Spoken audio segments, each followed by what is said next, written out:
One person's name has changed the history of music around the world.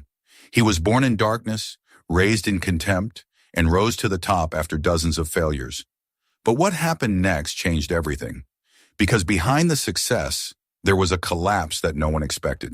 The singer who sold the most albums on earth in the 21st century, from the worst slums of Detroit, a white rapper who rewrote history in the genre of hip-hop, which was called the sanctuary of black people. That is Eminem. Many singers were born under the spotlight. They grew up under talented parents, received good education, or at least nurtured their dreams in an environment where they didn't have to worry about making a living. Eminem was none of those. For him, music was not a choice but survival, and the stage was not a place to realize his dreams, but a battlefield to survive. But that is what made him a legend. Without any background, capital, or connections, he shook the entire industry with only language, rhythm, and indomitable will. His story is not just a success story, it is a record of human will that started from the very bottom. There was something no one knew at the time: how deep the darkness this story holds. Marshall Mathers III. This child, who would later conquer the world under the name Eminem, was born in 1972 to a young 17-year-old mother. The father abandoned the family only 6 months after the child was born, leaving a word that he didn't want the child. The mother could not overcome the shock. Drugs entered the place where her husband left, and she slowly became an addict. She was living on government subsidies for low-income people, and she also suffered from severe depression and psychotic symptoms. She was even obsessed with the bizarre idea that her son Eminem was suffering from an incurable disease and needed treatment. This was the world Marshall encountered when he was born. The father later suddenly visited the concert hall and asked to see his son only after Eminem became a world-renowned star. However, Eminem refused outright. He said he had no father. Since then, the father continued to appeal to the media to see his son, but eventually died of a heart attack in 2019 without ever seeing his son's face. Even after his father's death, Eminem released a new song dissing him, clearly proclaiming that he had hated the man who abandoned him and his mother for the rest of his life. On the outside, it looked like a success, but something was collapsing inside. The place where young Marshall grew up was 313th Street in Detroit, one of the worst slums with the top 3 crime rates in the United States. The murder rate was twice as high as in New York, which has a much larger population. The area was a black neighborhood with only 5% of the population being white, and the neighborhood's dilapidated atmosphere was so bleak that it was used as a filming location for the zombie movie Resident Evil. The apocalyptic landscape in the movie was his daily life. The family was often kicked out for failing to pay the rent. Marshall, who attended school in a neighborhood where blacks accounted for more than 90% of the population, always felt like an outsider and went to school in a timid manner. His height, which was much smaller than his peers, made him an easy target for bullies, and one day the assault was so severe that he fell into a coma for 9 days. Eminem, who barely opened his eyes after 9 days, said that if there was a God, he should have left him unconscious, and cried tears of resentment all day long. There was something no one knew at the time, that a ray of light was very close in that darkness. After the coma incident, relatives sensed that the mother was in a state where she could not properly raise the child. Eventually, Marshall began to live by going around relatives' houses and naturally spent a lot of time with his uncle, Ronnie Nelson. In fact, Ronnie was only an uncle in name, but he was the same age as Eminem and was like a friend. At the time, Ronnie was completely immersed in hip-hop, and Eminem was able to listen to various hip-hop albums through him. Among them, there was a group that gave Eminem a special shock. It was the Beastie Boys, the first white group to step into the hip-hop genre, which was considered the exclusive property of black people. At the time, the Beastie Boys were cautiously entering this world by incorporating hip-hop into rock music rather than complete hip-hop, but that alone made the entire society boil. To understand this controversy, you need to know the history of African American culture in the United States. For more than 100 years, black people, who had been treated like livestock, had expressed emotions such as hostility, resentment, sadness, and anger toward white people through music. Many black music genres such as jazz, blues, R&B, and soul were born that way. Among them, hip-hop was the last genre to appear, and it was the essence of black culture armed with more radical and direct lyrics than any other genre. It was hard to imagine at the time that an enemy-like white person would jump into that genre.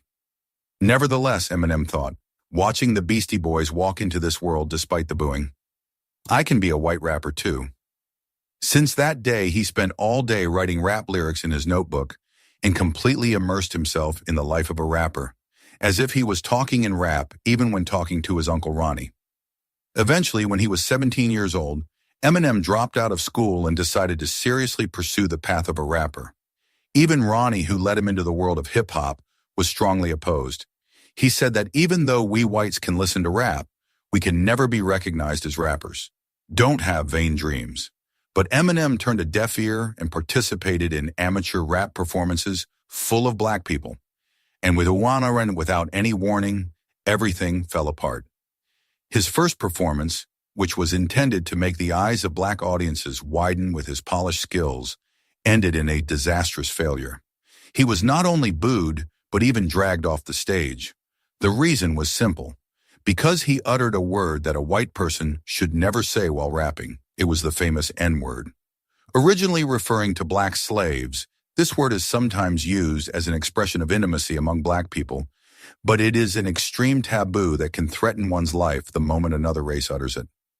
Eminem, who naively believed that he could overcome even that taboo if he rapped as well as black people, realized with his whole body that this world was by no means friendly to white people when he was kicked out of his first performance. He was kicked out, but he didn't stop. He went around clubs where he could perform rap performances and continued to test his potential. Since he was booed as soon as he went on stage just because he was white, Eminem deliberately wore a large hoodie and tried to hide that he was white as much as possible until the song started. But his skills were considerable. Once the rap started, black people also watched with interest, and one by one the boos turned into cheers. He had a growing dream that he could finally become a recognized white rapper. But the next news he heard before his next performance was like a bolt from the blue.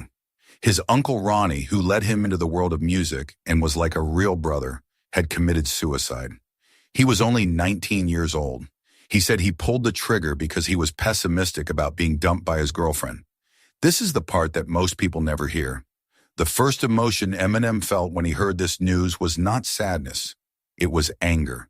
He believed that they were each other's best friends and brothers, but he resented Ronnie for making such an impulsive choice without even consulting him.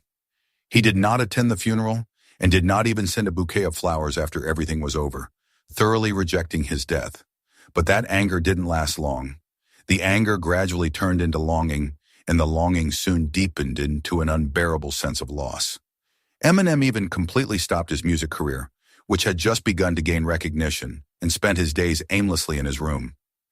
Years later, he tattooed "Rest in Peace, Ronnie" on his arm with guilt for not being a source of strength for his uncle. A being who became a ray of light for Eminem in that dark darkness appeared. It was his daughter, Haley. His daughter was born between him and his girlfriend, Kim, whom he had been dating and breaking up with since he was a teenager. As soon as the child was born, Eminem had no choice but to face reality. At the time, the two were working part-time at a restaurant and living on cereal and instant food, and because they lived in a neighborhood with the worst security, there were even absurd incidents of being robbed twice a day. Interestingly, even the thief thought there was nothing to steal from Eminem's house, so he just made a peanut butter sandwich in the kitchen and left. Another thief who came in on the same day took away a few old worn-out t-shirts, a pillow, and a few unwashed dishes. Eminem looked at his daughter Haley with a complex feeling, wondering if it was fortunate that there was almost no property damage, or if he should be miserable about the reality that he was so poor that even thieves had nothing to steal. And at that moment, he came to his senses. The thought that he would become a bad father who couldn't even pay for diapers if he continued like this made him stand up again. What he can do best and what he can push forward without getting tired because he likes it. The conclusion was always music, this time not for self-satisfaction, but to earn money for his daughter's milk powder. Eminem began to look into competitions with prize money and finally participated in the Rap Olympics, the largest rap competition held in a big city. It was a method of freestyle rap battles with opponents on the spot, and the winner was given prize money and a Rolex watch. Among the black rappers, Eminem unleashed rapid-fire raps, consecutively defeating opponents and reaching the finals. However, by a narrow margin, he finished second, missing out on the prize money and a Rolex watch. But, and this is the moment that changed everything, Eminem gained something much more valuable than a watch at that competition. He caught the eye of the legendary producer Dr. Dre. The hip-hop legend who created Snoop Dogg, Tupac, and others, Dr. Dre was completely captivated by Eminem and immediately sought to sign him. However, those around him strongly opposed, questioning how he could consider choosing a white rapper. At this point, Dr. Dre said, "Isn't it real racism to say we can't be rappers because we're white?" Despite the company's continued opposition, he played his final card. "I'll bet my entire career on this kid. I will make him successful no matter what." With that one sentence, he convinced everyone. Behind the scenes, the story was quite different. The first thing Dr. Dre said to Eminem upon their first meeting wasn't about music. It was about his clothes. "I'll buy you some clothes, so please stop wearing such terrible outfits." At the time, Eminem was struggling to afford baby formula for his daughter and wore clothes he received from charitable organizations. Even at their first meeting, he appeared in an old jumpsuit from one of these charities. Dr. Dre recalled that he looked like a walking banana. Thus, under Dr. Dre's guidance, Eminem recorded his first debut album with a label, finally making his name known to the world in his late 20s. And that album immediately surpassed all the records of black rappers, writing a new history in the music industry. In its first week of release alone, it achieved an unbelievable 1.76 million copies sold, surpassing Snoop Dogg, the previous record holder in hip-hop, by a factor of 2, and even surpassing Britney Spears, the record holder at the time across all genres. A white rapper who had been the subject of contempt and ridicule made history in the heart of black culture. Having achieved unprecedented commercial success, Eminem was now able to feed his daughter the finest baby formula. With the assurance of financial stability, he officially married Kim, with whom he had been together for a long time. However, just 1 year into their marriage, he suffered an unimaginable betrayal. It was the day Eminem returned home earlier than expected after finishing a national tour. As soon as he opened the front door, he heard a man's voice, and inside, his wife was with a strange man. Unable to contain his boiling anger, Eminem took out a gun from the house and threatened the man. Fortunately, the magazine was empty, preventing a shooting, but Eminem punched the man. Not long after, the couple divorced, and custody of their daughter Haley went to Kim. Kim made various excuses to prevent Eminem from seeing his daughter. Deeply heartbroken, Eminem released a diss track named after his wife and even filed a lawsuit for custody of their daughter. Then one day, Kim, who was doing drugs with her boyfriend, was caught by the police and sent to jail, and Eminem was finally able to regain custody of his daughter. At that time, Eminem learned a shocking fact. Kim and her boyfriend had another daughter. Even more shocking was that Kim went to jail. Kim's boyfriend, who was wanted, abandoned the daughter and ran away, and the child, who had no guardian, was scheduled to go to an orphanage. Eminem said that this young child was innocent and adopted her as his own child, even though she was his ex-wife's child with another man. This is a part that most people never hear. Eminem went even further and decided to adopt the daughter of Kim's twin sister. Kim's twin sister was also a drug addict, and her boyfriend had run away after having the child, making it impossible for her to raise the child. Eminem said that he couldn't ignore the child because it reminded him of his own terrible childhood. However, from here, the situation suddenly reversed. Kim, who was in jail, often called Eminem, curious about the children, and as they talked more, good feelings began to grow between them again. Eventually, not long after Kim was released from prison, Eminem proposed to her, and 5 years after their divorce, the two remarried.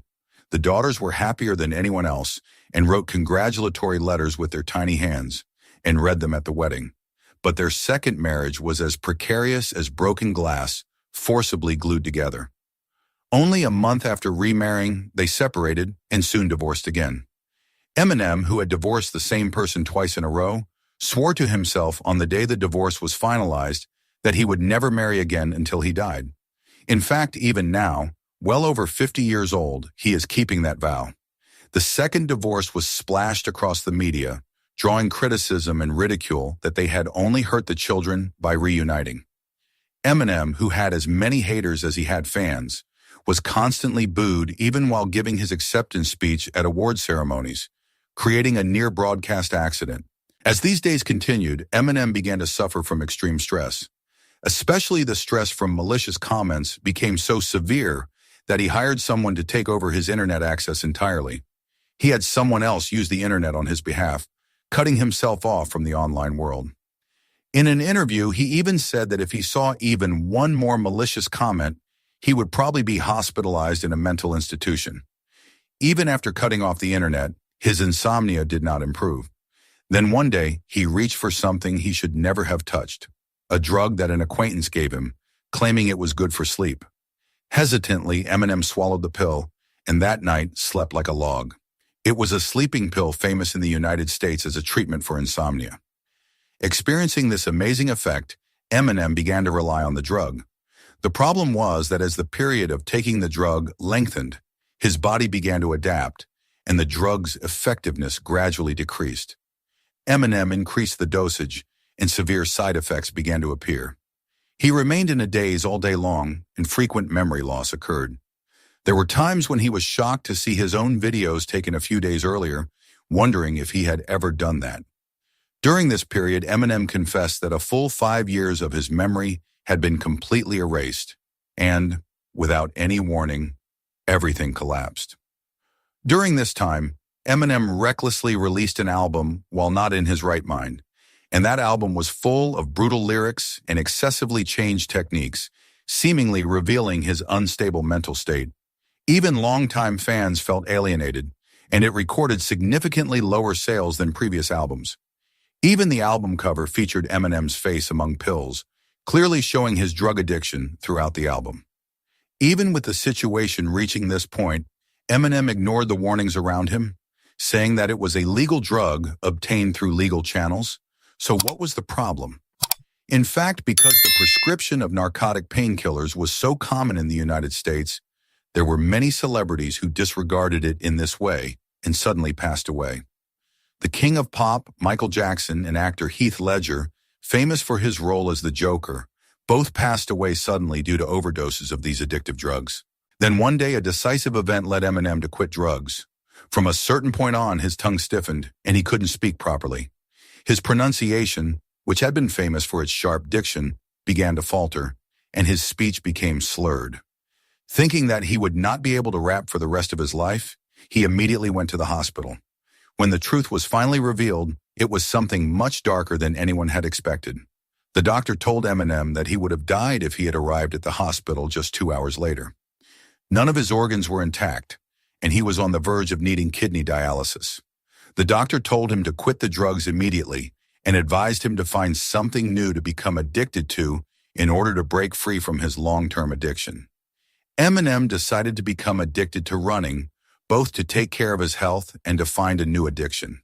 He ran up to 27 kilometers a day, moving his body nonstop, and felt his mind clearing as he took deep breaths of fresh air.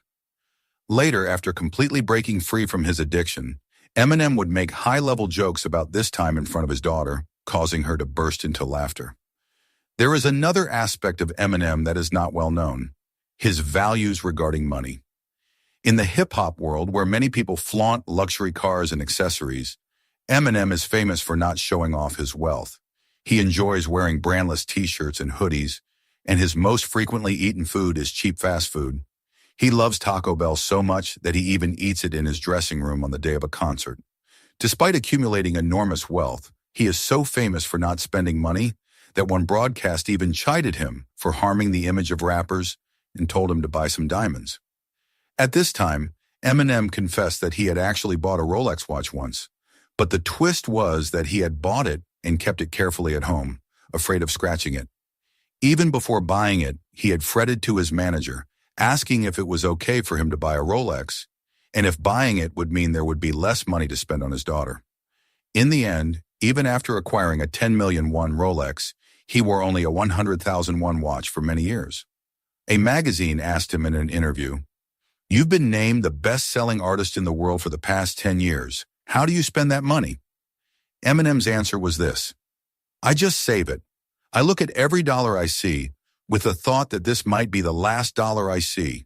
That way, I can never spend money carelessly. He also advises the rappers around him not to spend money carelessly. If you really want to spend it, take it out of the safe, look at it again, and then put it back in. Behind the camera, the story was completely different. That's not to say Eminem is stingy.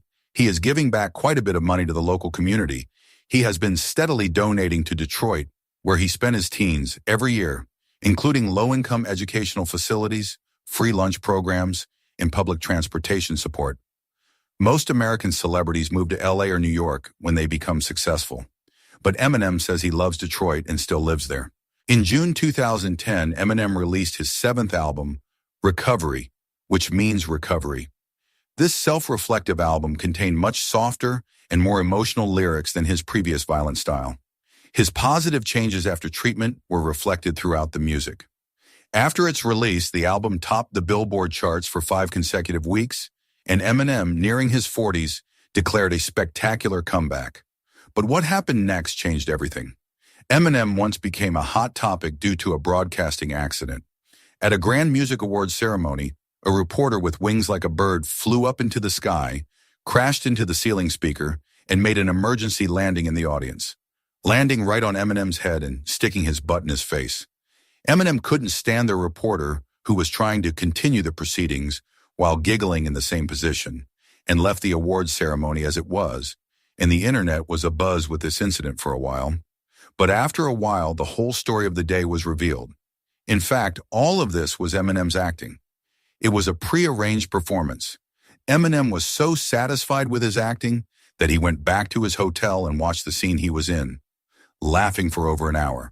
However, because he was so serious, some people still don't believe that it was a scripted scenario and suspect that Eminem is lying to try to repair public opinion. Eminem became a hot topic on the internet not only at the awards ceremony. An incident he experienced in Korea turned the entire internet upside down. It was in 2012 when Eminem held a concert in Korea. During the performance, a hand gesture he made shocked American netizens, which was drawing a heart above his head. From the perspective of Koreans, you might think, what's the big deal? But for Americans, Eminem's action was a truly historic event. This is a part that most people never get to hear. Eminem has been known for not smiling in any public setting, including performances, award ceremonies, and interviews, for over 10 years. His always angry expression and blunt tone were his trademarks. But at his Korean concert, he drew a heart above his head, not just once, but more than 5 times. He was so moved by the Korean audience's passionate sing-alongs for over an hour that he drew a heart in a public setting for the first time in his life. American netizens who saw this heart said that they had been to Eminem concerts more than 10 times, but had never seen such an expression of emotion, that it must be a gesture to split a skull, that it could never be a heart, and that it was just a pretense of strangling. This incident is still recorded in internet history, so much so that if you search for Eminem heart on Google, Korea will be the first thing that comes up, even though it has been over 10 years.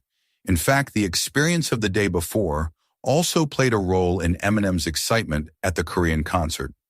Right before his Korean concert, he performed in Japan and was greatly disappointed by the Japanese audience's reaction, which was so quiet. In fact, in Japan, there is a culture of listening quietly to your favorite singer. But Eminem, who was experiencing this culture for the first time, was disappointed, thinking that the audience in Asian countries was all like that. When he came to Korea and encountered the opposite reaction, he couldn't help but be surprised. In fact, his eyes widened in surprise when the sing-alongs first started, and his reaction was captured on the screen. Eminem's story is not just the success story of a rapper. It is a record of a human being who found light in the deepest darkness.